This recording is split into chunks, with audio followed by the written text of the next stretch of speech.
que nós temos um livro que não foi escrito por Jesus. Esse livro foi escrito por autores sagrados, que nós costumamos chamar de hagiógrafos. Por exemplo, o primeiro livro que está aqui, a tradição diz que foi escrito por Mateus. Katamataion, é o primeiro evangelho. O segundo evangelho foi escrito por Marcos. Katamarkon, segundo Marcos. O terceiro, escrito por Lucas. Katalukan. O quarto, e assim por diante, né? Ioannem, e aí vai até os 27 livros, até chegarmos no Apocalipse. Pergunta: quem disse que esses 27 livros são os livros inspirados por Deus? Jesus não foi, porque não tinha nenhum escrito quando Jesus estava aqui nesse mundo. Ok? Quem foi que disse?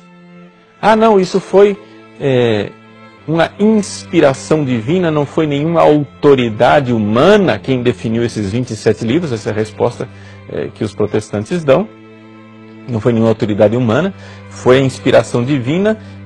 Sim, mas a inspiração divina inspirou quem? Quem?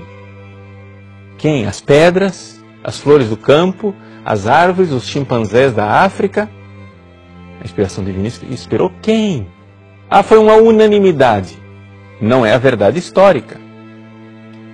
O pastor Silas Malafaia, me desculpe, o senhor perde até um pouco assim a moderação e diz: porque quando o povo descobrir a palavra...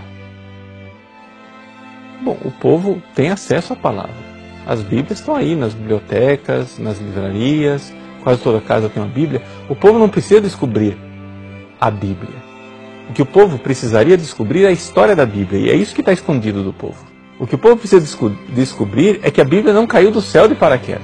Como foi que apareceram esses 27 livros? Quem fez essa lista? Foi uma batalha das mais encaniçadas durante séculos. Nos primeiros séculos da igreja, havia os gnósticos, que queriam introduzir muito mais do que esses 27 livros. Queriam colocar, por exemplo, qual é o grande trunfo do Dan Brown no seu Código da Vinci? É que ele está escandalizando as pessoas. Por quê? Imagina, havia outros evangelhos. Havia o evangelho de Maria Madalena. E a Igreja Católica jogou fora. Vejam, sim. E daí? Nós católicos sabemos disso há 2000 anos. É evidente que havia muito mais evangelhos do que esses 4 que estão aqui. Havia o evangelho de Maria Madalena, o evangelho de Tiago, os evangelhos da infância. Havia o evangelho carpocraciano de São Marcos. Havia tantos outros evangelhos. Outras epístolas, como a epístola de Barnabé, outros atos dos apóstolos, não é? E não entraram na Bíblia. Mas não entraram na Bíblia por quê? Os gnósticos, eles queriam colocar tudo isso dentro da Bíblia. Eles queriam colocar lá o evangelho de Maria Madalena, que fala que Jesus beijou Maria Madalena, que Maria Madalena era a discípula amada de Jesus, etc, etc. A igreja não aceitou esse evangelho como sendo canônico. Ele não é inspirado, ele não é palavra de Deus. E enquanto os gnósticos queriam colocar muito mais livros aqui, havia outros, né? Como os marcionitas, que seguiam o herege Marcião, que queriam tirar. Eles queriam, não era 4 evangelhos, eles só aceitavam o evangelho de Lucas. E ainda com censuras, ainda tiravam uns pedaços de Lucas. Aceitavam só as cartas de São Paulo e o resto jogaram fora.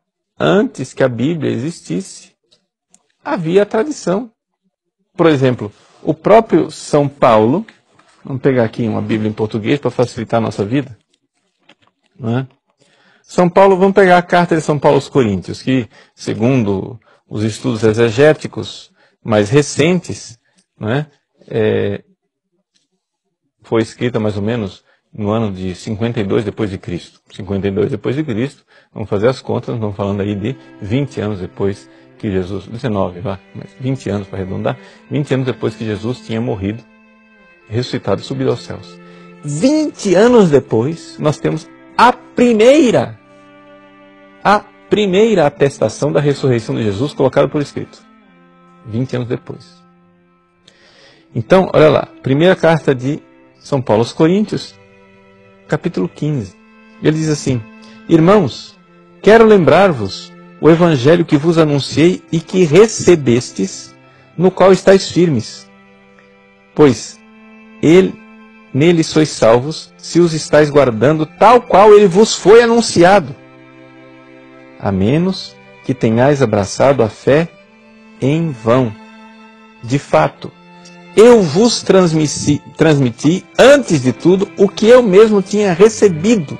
Eu vos transmiti. Isso é tradição. O que eu tinha recebido. E aí ele começa a falar. A saber, que Cristo morreu pelos nossos pecados, segundo as Escrituras, foi sepultado e ao terceiro dia foi ressuscitado, segundo as Escrituras. E é interessante essa menção de segundo as Escrituras. Aí você vai buscar no Antigo Testamento, porque aqui para São Paulo, o Novo Testamento não tinha sido, esses 27 livros aqui não tinham sido escritos ainda. Só tinha sido escrito a carta, as cartas de São Paulo aos Tessalonicenses e a carta aos Coríntios. Basta. Os Evangelhos, ainda nada. Essa é a primeira notícia escrita que nós temos da ressurreição de Jesus. E é interessante que São Paulo então cita as Escrituras como sendo as Escrituras judaicas, aquelas do Antigo Testamento, e diz assim: Jesus ressuscitou dos mortos segundo as Escrituras. Mas você vai lá procurar no Antigo Testamento, você não encontra nenhuma referência de ressurreição do Messias segundo as Escrituras. Você não encontra nada de que o Messias iria morrer pelos nossos pecados segundo as Escrituras. A não ser que você leia a Bíblia do Antigo Testamento, como a Igreja Católica sempre leu, com uma chave tipológica, ou seja, uma chave espiritual. Mas isso é só uma pequena dica para você.